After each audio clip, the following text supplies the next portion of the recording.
في البدء كان الكلمة والكلمة كان عند الله وكان الكلمة الله.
Sekarang kita memasuki sesi tanya jawab.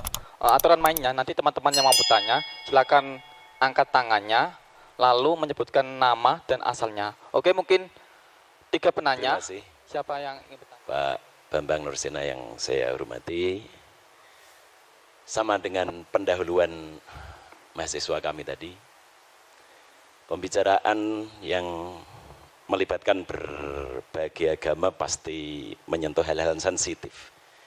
Tapi insya Allah dengan semangat persaudaraan dan kasih sayang akan kita lalui masalah sensitivitas itu.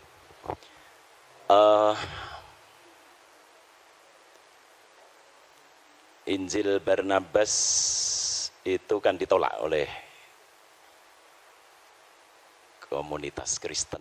Ya. Saya ingin bertanya sebetulnya bagian mana yang menjadikan Injil Barnabas itu harus ditolak. Kalau kesalahan-kesalahan data kecil itu saya kira juga terjadi di dalam Injil-Injil yang lain. Misalnya when down padahal seharusnya when up misalnya. Saya kira itu kesalahan kecil yang tidak harus berimplikasi kepada satu stigma heretik.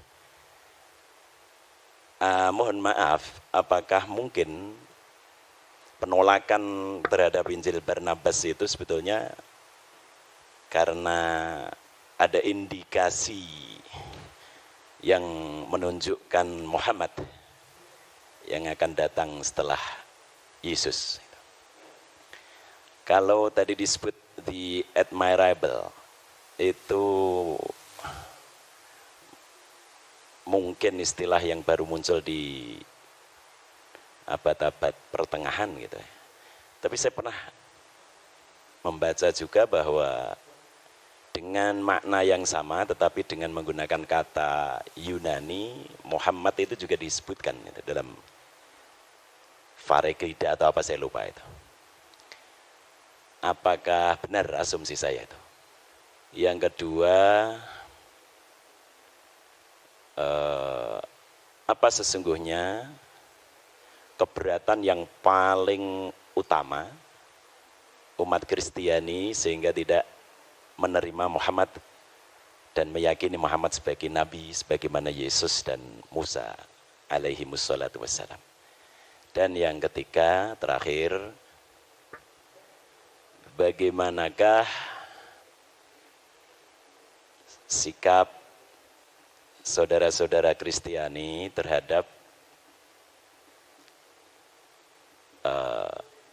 para hermeneut yang pada umumnya berangkat dari gereja, tetapi kemudian tampak sekali usaha mereka untuk membuat Bible diterima oleh modernitas. Banyak sekali yang berusaha menyuwun sewu, misalnya kalau tidak salah Emilio Betti, kemudian yang ingin tanda kutip menyelamatkan Bible dari irasionalitas begitu. Dan ini dari kalangan gereja sendiri. Misalnya banyak hal-hal yang mereka anggap mitologis sekali yang tidak mungkin bisa diterima oleh nalar modern. Sehingga harus ada upaya demitologisasi misalnya terhadap Bible itu. Nah, bagaimana? Apakah pandangan-pandangan para hermeneut yang kritis tersebut juga menjadi mainstream di dalam dalam pikiran para penganut Kristiani? Saya kira itu, mohon maaf. Terima kasih. Untuk penanya yang ketiga. Assalamualaikum warahmatullahi wabarakatuh. Nama saya Bambang, tapi bukan Nursena, Pak. Jadi kalau kebetulan namanya sama, saya jadi jurusan ilmu Al-Quran dan Tafsir. Mungkin sudah ratusan, bahkan puluhan, bahkan ratusan kali saya mengikuti apa yang disampaikan oleh Pak Bambang. Karena memang saya sudah sering mengikuti apa yang disampaikan oleh Pak Bambang sekitar 2 tahun lebih. Jelas yang saya tahu Pak Bambang ini adalah orang yang pernah belajar di Timur Tengah, apakah itu di Syria dan sebagainya. Dan ia pertama kali yang mengenalkan tentang kekristenan ortodok di Indonesia. Pertanyaan saya begini Pak Bambang, apakah tadi sudah disampaikan, apa belum, mohon maaf karena saya tadi agak telat, jadi baru beberapa menit yang lalu saya datang, mohon maaf. Jadi misalkan nanti tadi sudah disampaikan dengan rinci, ya mungkin bisa diulangi lagi karena saya baru datang. Tentang problematika Injil Barnabas ini.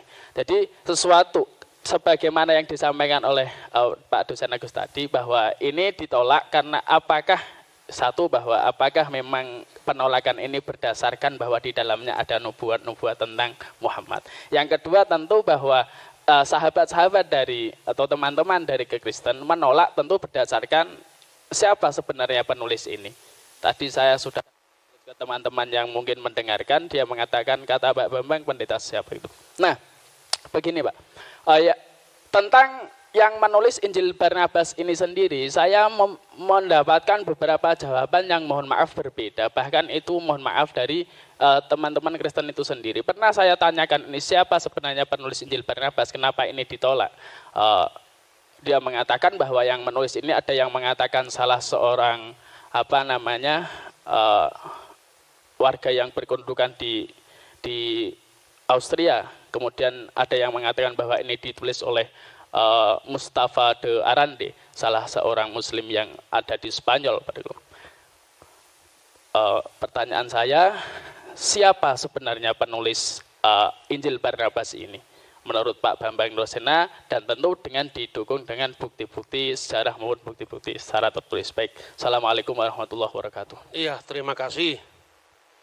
Yang pertama, bagaimana tentang adanya kontradiksi? Sebetulnya begini, kalau kitab itu munculnya kira-kira ratusan tahun, kontradiksi yang dipahami oleh orang modern itu harus didefinisikan ulang apa. Kalau Anda tidak usah ngomong 1500 tahun lah. Zaman Pangeran Diponegoro dengan sekarang aja kan alam tanggalannya beda, hitungan waktunya beda. Coba kira-kira kalau kita membaca tulisan dari zaman Majapahit. Ini satu contoh, ini belum lama, ini baru ratusan tahun. Ya, misalnya, Putra Nira Sang Sinagara, Bre Pamotan, Pungkasan Bre Kertabumi,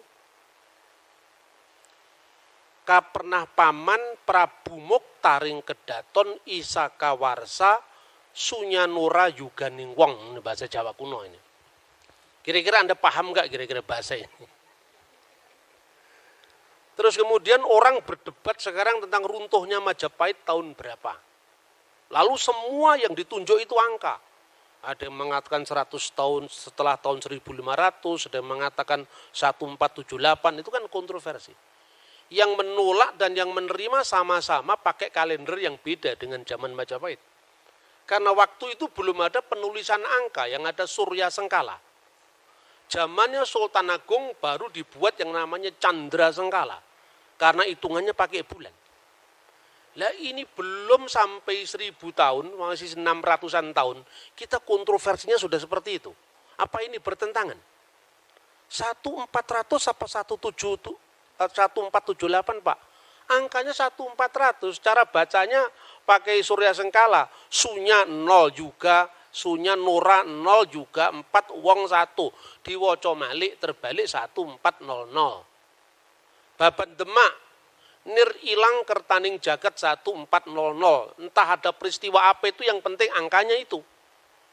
Sejarah nasional membuat angka 1478, itu awal pudarnya Majapahit. Karena apa? Karena sudah tidak ada pembaca yang ngerti hitungan zaman Majapahit. Kalender zamannya Yesus itu beda dengan kalender zamannya Paus Gregorius. Kira-kira kalau kita membaca Alkitab Tawarik dan Kitab Raja-Raja, itu lebih kuno lagi dari setelah pembuangan Babel. Sebelum pembuangan Babel itu tahun 600 sebelum Masehi. Nah, belum lagi tentang apa? Beda-bedanya pertama sistem kalender. Kedua, zaman Nabi Musa. Itu kan ditulis kira-kira tahun 1300-an sekian. Belum ada bulan namanya bulan Nisan. Bulan Nisan itu dikenal setelah periode kitab suci ditulis setelah pembuangan Babel. Karena dari kata Nisanu, musim semi. Sebelumnya itu namanya Etanim. Lah ini beda. Paskahnya di kitab Tawarik kok Etanim. Di kitab nabi-nabi kok Nisan. Lah Etanim itu ya Nisan, sama Anda ngomong akad dengan minggu. Gitu loh kira-kira. Ini mudah sekali dijawab. Banyak orang yang kurang membaca aja yang mengatakan begitu. Karena apa? Kitab suci yang ditulis ribuan tahun yang lalu dipahami menurut logika zaman sekarang. Saya berikan contoh, jangankan kitab suci. Zaman kerajaan Sriwijaya aja beda kok. Belum lagi kompleksitas perjanjian baru. Karena di perjanjian baru, ketika gereja ada di Yerusalem, kalendernya pakai kalender Ibrani. Ketika gereja melangkah ke Antioquia, mulailah muncul gereja ortodoks Syria. Ke Mesir mulai Koptik muncul. Kalendernya apa? Beda-beda lagi. Orang Koptik mulai kalender Anno Martiri dihitung mulai peredaran bintang Sirius. Tetapi orang Yerusalem kuno memakai kalender Ibrani yang disebut kalender seperti Islam, Anno Hijriah itu, pakai peredaran bulan. Ketika tanggal itu dikonversikan ke dalam teks yang lain, harus ada penyesuaian. Seorang lahir tanggal 27 bulan Julkaizah tahun 1383 misalnya. Ayo Masehnya berapa? Ngitung Natal, saya bisa hitung kepada Anda. Sampai detail saya bisa ngitung. Karena apa? Saya belajar kekristenan dari sumber aslinya, sumber primer. Saya tidak menafikan orang barat yang belajar kitab suci. Tetapi rata-rata yang mereka baca itu sumber sekunder.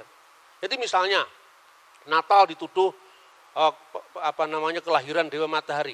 Lalu sedangkan Natal itu sudah ditentukan di Mesir tahun 189 kok. Kalender penyembahan Dewa Matahari baru tahun 274 zamannya Aurelius. Karena orang barat termasuk penulis entry Christmas di Britannica, Americana, tidak pernah baca buku Didaskalia Apostolorum yang pakai bahasa Koptik, bahasa Yunani, dan itu yang saya koleksi sampai hari ini. Nah, makanya bagi saya, perbedaan informasi karena sistem kalender yang berbeda, angka tahun yang berbeda, itu persoalan sejarah, bukan persoalan ini. Kedua, visi teologis yang berbeda. Masing-masing penulis itu punya latar belakang yang mewarnai tulisannya. Karena di dalam pandangan Yahudi Kristen, yang namanya wahyu itu bukan sesuatu yang turun dari langit. Tetapi wahyu itu menyejarah. Taurat bicara dalam bahasa manusia, kata misalnya orang Yahudi. Kristen juga demikian. Setelah aku menyelidiki dengan seksama segala peristiwa yang terjadi di antara kita, dari saksi mata dan pelayan firman misalnya. Artinya di situ ada riset. Nah, sekarang ini definisi tentang wahyu aja kita belum sama kok. Kita mau menilai agama orang dari perspektif kita, itu loh kira-kira. Nah, itu satu. Kedua, kenapa Injil Barnabas itu ditolak? Pertama, bukan karena isinya Muhammad atau tidak, menerjemahkan aja orang Kristen kok. Islam kan tinggal enaknya sudah diterjemahkan. Kan jarang yang ngerti bahasa Itali. Yang ngerti bahasa Itali kan pastor-pastor Katolik. Sudah diterjemahkan tinggal baca. Kalau orang Kristen punya niat jahat, nggak perlu dong diterjemahkan. Ngapain diterjemahkan? Itu merugikan kita. Tapi karena semangat keilmuan kita terjemahkan. Sampai penerjemahnya di dalam bahasa Arab pun juga orang Kristen Koptik. Namanya adalah Khalil Sa'adah. Tetapi demi keilmuan dia memberikan contoh bahwa memang dalam konteks perjanjian baru itu misalnya ada persoalan-persoalan angka tahun, misalnya Yesus lahir zaman Kirenius atau tidak. Tetapi bangunan dasar seluruhnya betul ditemukan prasasti tentang kata iterum, bahwa dia yang kedua kali bertakhta. Tetapi soal Injil Barnabas ini parah sekali karena memang abad 16 dari abad pertama. Jadi bukan persoalan ada Muhammad atau ada tidak ada Muhammad, bukan, tapi karena semangat keilmuan. Lah memang Injil abad 16 masa mau dipakai, sedangkan peristiwanya abad pertama. Sekarang gini, Anda percaya nggak proklamasi 17 Agustus tahun 1945? Percaya dari mana? Dokumennya ada, Pak. Koran-koran dari zaman Jepang, Suara Asia, Arsip Nasional memang ada. Kemudian kira-kira ratusan tahun kemudian orang mengatakan, loh kenapa informasi saya nggak diterima? Lah yang jelas kamu datang tiba-tiba dan punya nilai sejarah, bagaimana mau diterima? Nah soal admirable itu bukan soal begitu. Karena di dalam naskah kuno manapun, sekarang ini terlalu mudah saudara-saudara. Ada teman-teman yang mengartikan Parakletos itu dengan Periklitos yang terpuji, admirable. Tidak ada naskah manapun yang eksis dari 5.780 naskah. Semuanya berbunyi sama. Hode Parakletos tu penefma tu agion hupemsei dan seterusnya. Seorang penghibur yaitu Roh Kudus. Dan penghibur ini dalam bahasa Yunani Parakletos. Parakletos ini ditulis dengan huruf alfa, tidak ada huruf lain. Sebab kalau bahasa Ibrani kan seperti bahasa Arab. Ya ada jitir, bahasa Arab itu kan dibentuk dari 3 huruf ya, bahasa Ibrani namanya sores. Misalnya salum dari shin, lamit, mim, sama dengan bahasa Arab salam. Nah, kemudian di situ ada menjadi kata kerja baru, kata benda baru, itu tergantung bagaimana pemakaiannya.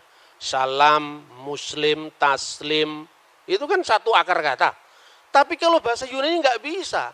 Parakletos ya parakletos, periklitos ya periklitos. Karena apa? Seperti bahasa Indonesia, cowek nggak bisa dibaca cuek, nggak bisa dibaca cowok, ya cewek. Karena itu memang struktur bahasanya berbeda itu. Lah naskah kuno itu melestarikan kata parakletos itu dari kitab Ratapan. Kitab Ratapan menerjemahkan parakletos dari menahem, menahemma dalam bahasa Aram. Nah kata menahem ini untuk apa? Sang penolong, sang pembela. Makanya dalam bahasa Yunani modern, advokat itu parakletos. Yesuslah parakletos, di mana disebutkan 1 Yohanes pasal 2 ayat 1. Kalau kamu berdosa ada pembela antara kita dan Allah, ada parakletos, yaitu Yesus Kristus yang adil. Roh Kudus disebut alon parakleton. Parakletos yang lain, tapi kata alon itu menunjukkan satu dan berhubungan. Sementara kata uteros itu lain bertentangan. Misalnya, lo yihye Elohim akhirim alfanai. Jangan ada Elohim lain, ilah-ilah lain di hadapan hadiratku. Misalnya, di Kalok 10 perintah Allah. Itu disebut theoi uteroi, ilah-ilah yang lain. Odeis theos uteros. Jangan ada ilah yang lain. Uteros itu lain bertentangan. Tapi alos atau alon itu yang lain tapi dalam hubungan. Karena Roh Kudus itu rohnya Allah atau hidup ilahi yang dalam diri Allah. Sementara Yesus itu adalah firman yang menjadi daging. Bukan Yesus yang disebut Tuhan itu kemanusiaannya itu bukan. Yang mati itu ya bukan Tuhan, manusia. Maka dikatakan yang dibunuh dalam keadaan manusia. Seperti Quran turun ke dunia ada 2. Yang pertama yang kelihatan yang bisa diterjemahkan, bisa dibaca dengan lipatan bibir, gerakan lidah, kata Imam Al-Ghazali dalam Qawaidul Aqwaid. Tetapi ada Lauhul Mahfud yang kekal. Yang kekal dan yang temporal. Begitu juga ketika firman menjadi manusia, ada dimensi kekal dan dimensi temporal. Gitu lah.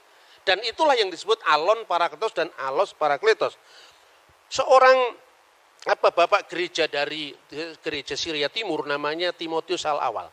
Dia mengatakan, seorang Kristen boleh saja mengatakan Muhammad berada di jalan para nabi. Tapi kenapa kita tidak langsung mengatakan Muhammad itu nabi? Lah karena sudah tutup, tidak ada kesempatan lagi. Sama dengan orang Islam mengatakan Muhammad kataman nabiin. Lah kalau ada nabi setelah Muhammad kira-kira bagaimana? Kesulitan karena apa? Secara moralitas itu universal. Baik itu baik sekalipun tidak terjadi di wilayah kita. Tapi kita tidak terlalu berambisi untuk harus mensinkronkan teologinya. Karena apa? Karena definisinya aja belum sejalan. Bagaimana kita memaksakan teologinya? Saya contoh, rasul dalam iman Kristen dan Islam itu beda maknanya. Rasul dalam Kristen itu berasal dari kata Ibrani Seliah. Artinya apa? Seorang yang punya otoritas mewakili umat. Jauh dari perbedaan seorang nabi menerima wahyu dan tidak wajib menyampaikan kepada umatnya, seorang rasul menerima wahyu wajib menyampaikan kepada umatnya. Dan definisi ini dibuat tahun berapa? Sementara kata Saliah sudah berlaku untuk iman Kristen dan Yahudi jauh sebelum Islam lahir. 600 tahun berlalu tentu saja definisi itu ada yang berkembang toh. Nah, artinya di dalam Kristen Ibrahim bukan rasul. Di dalam Yahudi Musa bukan rasul. Tapi Musa adalah nabi, Ibrahim adalah nabi. Rasul hanya ditentukan untuk wakil-wakil kongregasi Yahudi. Makanya disebut Seliah Hasibur. Jadi Yesus itu imam besar, makanya disebut rasul. Beda dengan definisi rasul yang dipaksakan oleh banyak orang yang berpolemik lintas agama itu gitu loh. Nah, seperti ini selesaikan dulu dong apa definisinya. Jadi artinya kadang-kadang ungkapan yang sama dimaknai berbeda, tapi ungkapan yang berbeda ide iman yang beda diungkapkan dalam bahasa yang sama gitu loh misalnya. Kemudian keberatan apa? Tidak ada keberatan kalau memang teksnya memenuhi syarat, kan tidak memenuhi syarat. Memang teksnya ya sekarang ini loh. Ada problematik perjanjian baru ya.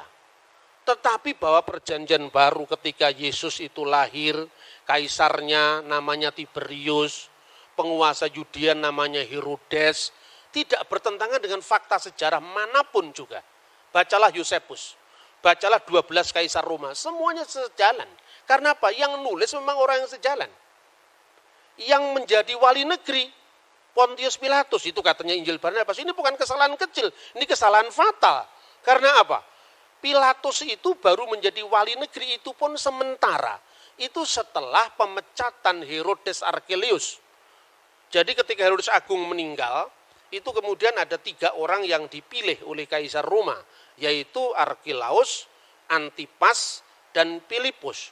Karena Archelaus ini ambisinya terlalu tinggi untuk menguasai kota suci waktu itu, tanah Israel waktu itu, dipecat. Sensus yang pertama ditulis Injil Lukas masa Kirenius itu sensus Pax Romana, kesatuan Romawi. Sensus yang kedua juga ditulis di dalam Kisah Kisah Rasul pasal 5, itu sensus untuk apa? Melacak sisa-sisa pengaruh kejahatan Archelaus dalam rangka menyelamatkan jajahannya Roma, maka kemudian Kaisar Tiberius mengangkat Pilatus, dan itu tidak hanya ditutup perjanjian baru.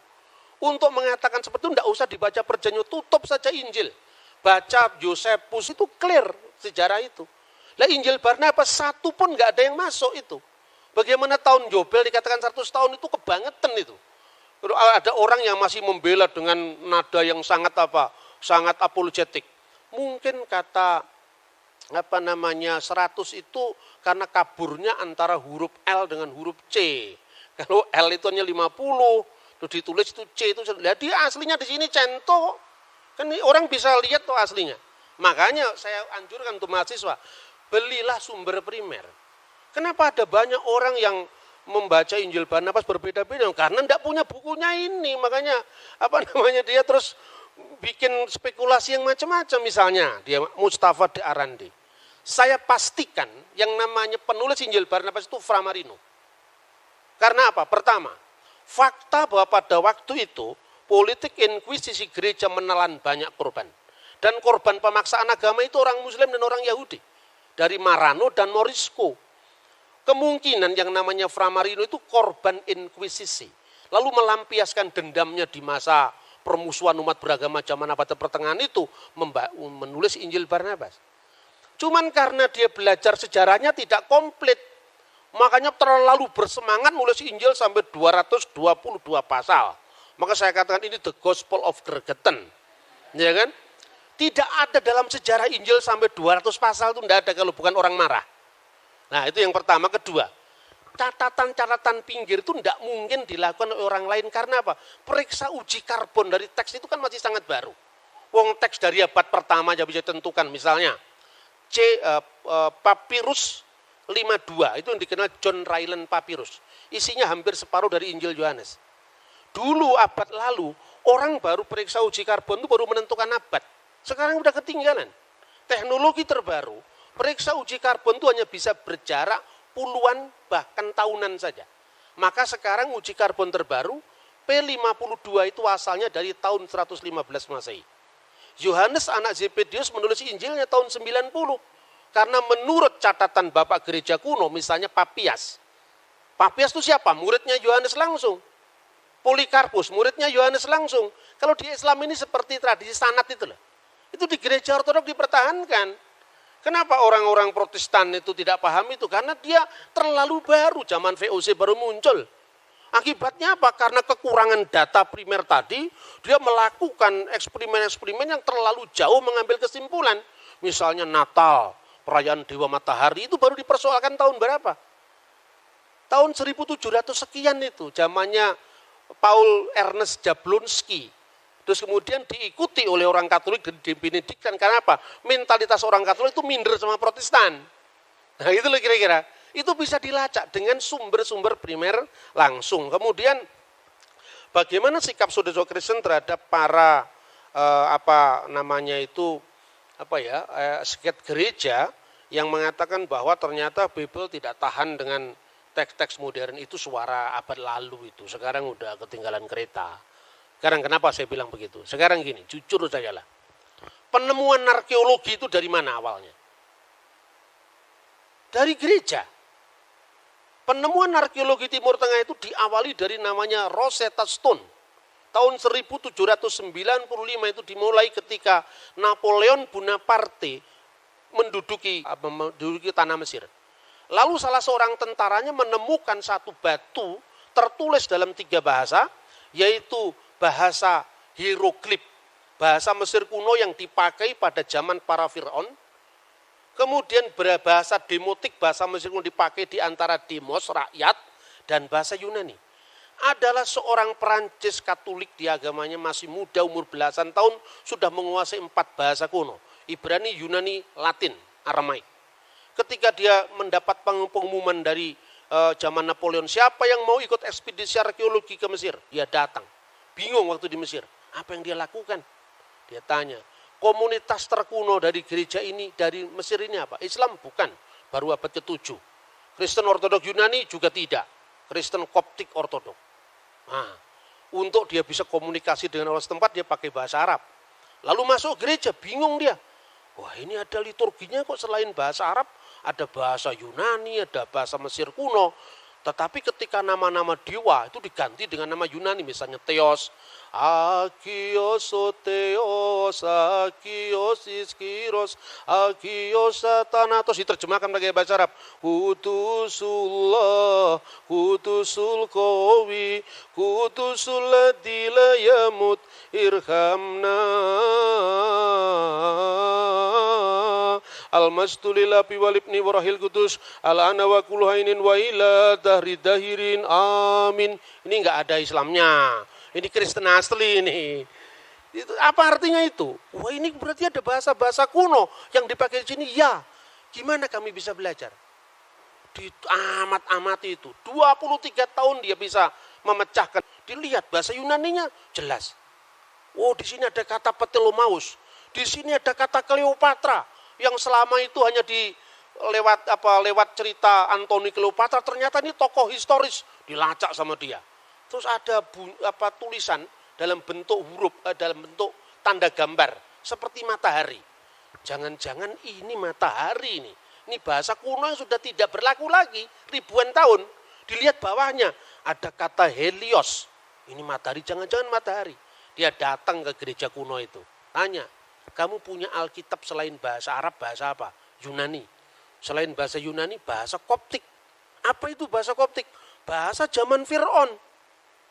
Kok hurufnya huruf Yunani? Iya, ketika Rasul Markus datang ke Alexandria, penerus-penerusnya menciptakan peradaban baru. Makanya menciptakan huruf baru. Kayak orang Jawa sekarang, Anda lihat itu orang Arab suruh baca Arab Pegon kan tidak ngerti. Itu produk lokal karena itu menunjukkan bahwa bangsa kita bangsa besar. Sampai bisa bikin tulisan Arab Pegon. Begitu juga di sana. Dilihat ternyata, kamu tanya, bahasa Koptik iya. Bagimu akan ada matahari yang tidak pernah tenggelam. Bahasa Koptiknya apa? Oh, bahasa Koptiknya adalah on. Bahasa Koptiknya adalah ra. Ada dua kata, ra dan on. Ra itu apa? Matahari. Itu dia baca dari Alkitab. Orang-orang Israel membangun kota namanya Ramses. Ra itu hari. Mese itu artinya apa? Artinya anak. Anak sang matahari, anak dewa matahari. Nama aslinya Musa apa? Moshe. Mo itu air yang mengalir. Mese itu bahasa Mesir kuno. Artinya anak. Anak yang diambil dari air yang mengalir. Ketemu sudah ini bahasa. Sejak saat itu muncul namanya Egyptologi.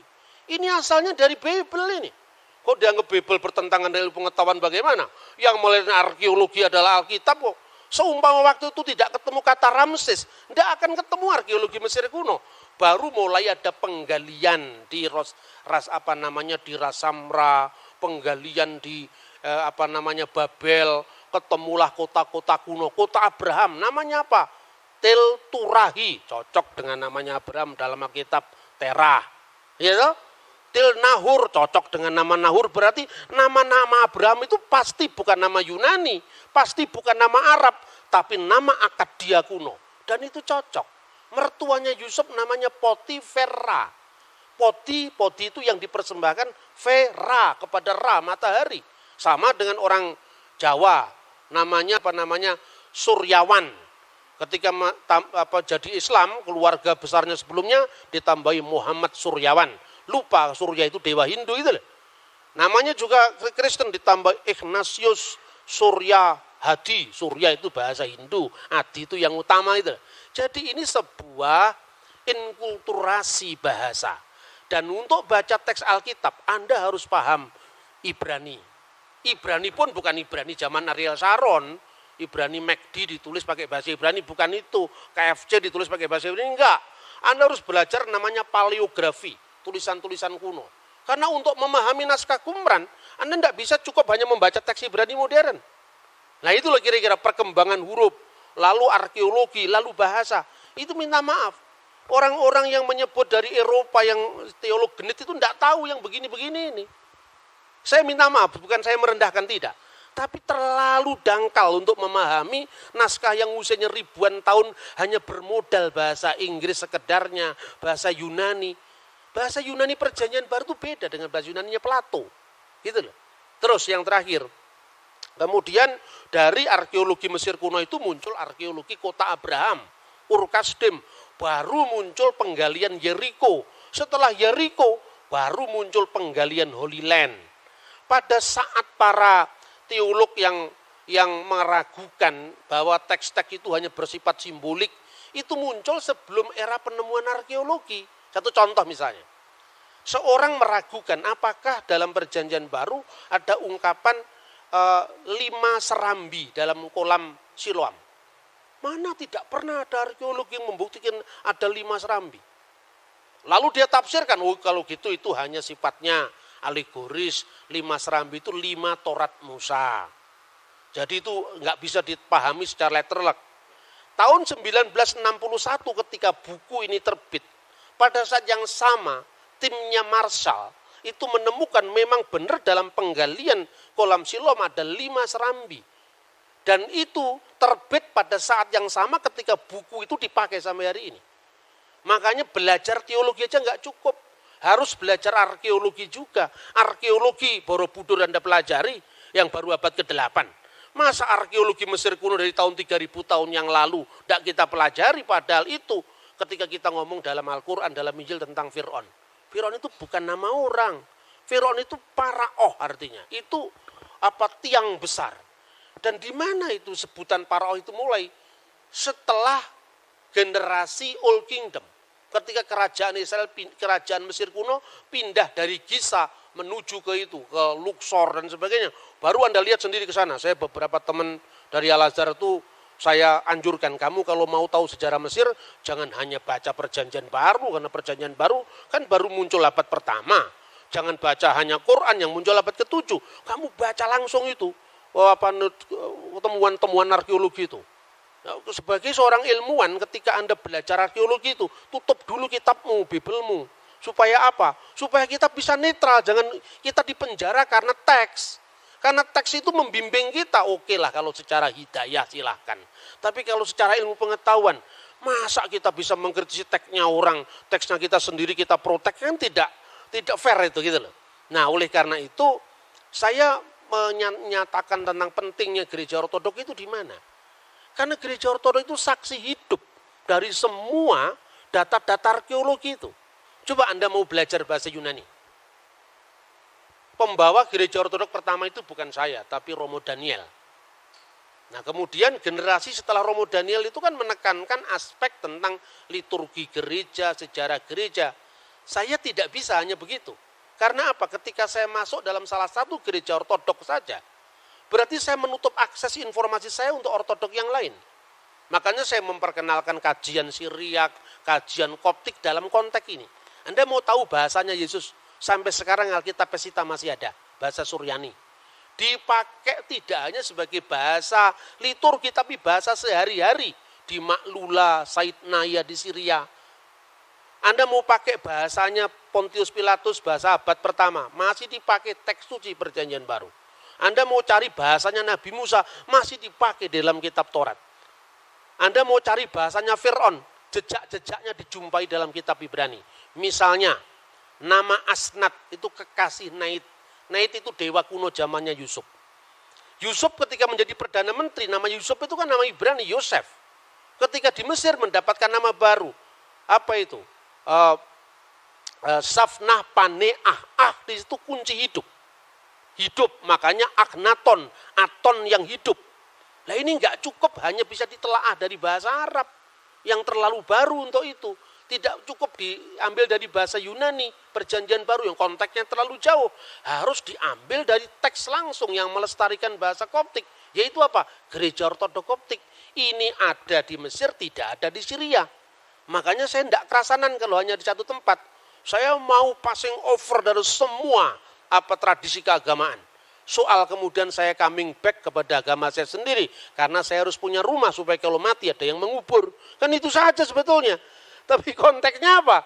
Konteksnya bahwa orang beragama itu jangan taklid buta itu loh.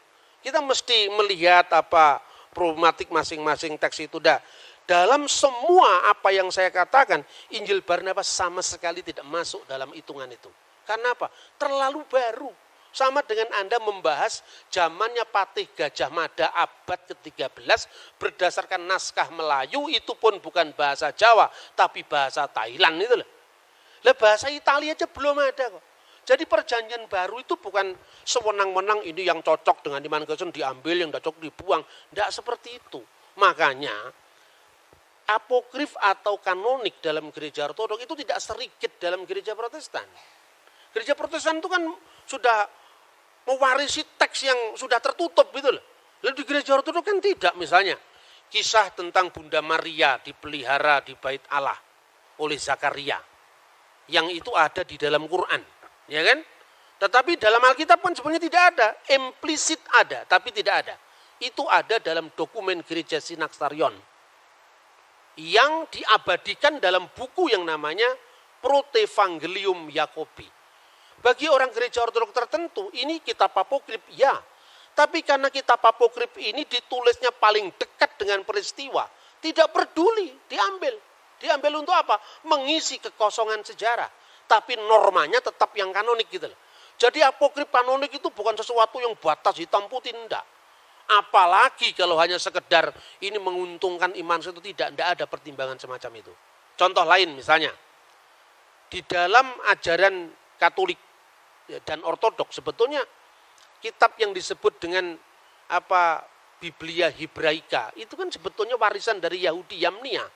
Setelah gereja kuno dikutuk sama orang Yahudi lewat konsili lokal yang mengatakan terkutuklah orang-orang Nasrani maksudnya, itu orang Kristen.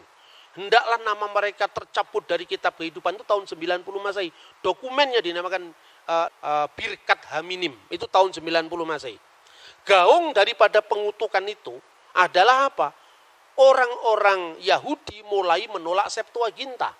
Karena dalam Septuaginta ada bukti keperawanan Maria, di mana kata partenos itu artinya tidak sekedar perempuan muda yang bisa perawan atau tidak, tapi harus berarti perawan. Nah, kemudian karena gaung penolakan itu, orang-orang Yahudi menolak teks-teks yang disebut Septuaginta tadi. Tetapi penolakan orang Yahudi terhadap Septuaginta itu juga tidak sedikit gereja modern. Buktinya apa? Yesus memperingati perayaan yang namanya penahbisan Bait Allah. Itu diambil dari buku Makabe, 1-2 Makabe, yang dipakai oleh gereja Katolik dan gereja Ortodok. Gitu loh. Jadi karena begini, dalam iman Kristen firman itu tidak menjadi kitab dalam pengertian harafiah. Tapi firman itu turun dalam sosok manusia Yesus yang adalah peristiwa. Maka Injil bagi iman Kristen adalah peristiwa kabar baik, bukan kitab yang turun dari langit. Dalam sejarah, dalam ilmu agama-agama, ini harus jujur dihormati. Kenapa Timotius awal tidak keberatan mengatakan Muhammad berada di jalan para nabi? Di satu pihak dia tetap bisa mengagumi nilai-nilai kebaikan pada agama lain, tapi di pihak lain dia tetap untuk menjaga koridor teologisnya dengan agama lain. Ini mirip. Anda bisa mengikuti bahwa ada orang agama Bahai yang orangnya kelakuannya baik-baik ketimbang kelakuannya yang suka bakar-bakar toko itu. Secara ortopraksi dia baik. Tapi kan kitabnya kitab setelah Al-Quran, Pak. Nabinya juga Muhammad Bahaullah. Itu sudah tutup, Pak, pewahyuan kita. Namanya katamu Nabi Muhammad. Kita tidak bisa mengakui Bahai. Tapi kalau kelakuan baik ya kita akuilah, Pak. Artinya apa? Seperti itu, setiap agama itu punya batas. Bagi orang Yahudi nggak mau mengakui Yesus perjanjian baru. Karena apa? Musa itu puncak pewahyuan. Bagi iman Kristen, Yesus itu puncak pewahyuan. Artinya, tidak relevan lagi untuk tuntutan imannya. Tetapi tidak untuk tuntutan etikanya, moralnya. Hubungan, karena iman itu tidak hanya, kebenaran tidak hanya dibatasi dengan ortodoksia. Kebenaran iman, tapi juga kebenaran berperilaku dan kebenaran penyembahan. Makanya ketika Timotius awal mengatakan Muhammad berada di jalan para nabi, tidak menyalahi imannya, tetapi juga tidak menutup mata objektifnya bahwa Nabi Muhammad memang berjasa besar di dalam misalnya mengarahkan bangsa Arab sampai kepada satu deklarasi bahwa tidak ada ilah selain dari Allah. Gitu loh kira-kira. Dan itu ternyata cocok dengan perjanjian baru. Tetapi definisi kenabian, definisi pewahyuan itu memerlukan jalan panjang lagi untuk kita berdialog. Makanya perlu dialog teologis seperti ini. Terima kasih. Materi yang dibawakan oleh narasumber juga telah dijelaskan dengan baik. Semoga apa yang telah dipaparkan oleh kedua narasumber ini bermanfaat bagi teman-teman sekalian, terutama dalam hal menjaga toleransi di Indonesia, khususnya di kota Salatiga. Mungkin itu saja yang dapat saya sampaikan, kurang lebihnya mohon maaf. Terima kasih. Wassalamualaikum warahmatullahi wabarakatuh.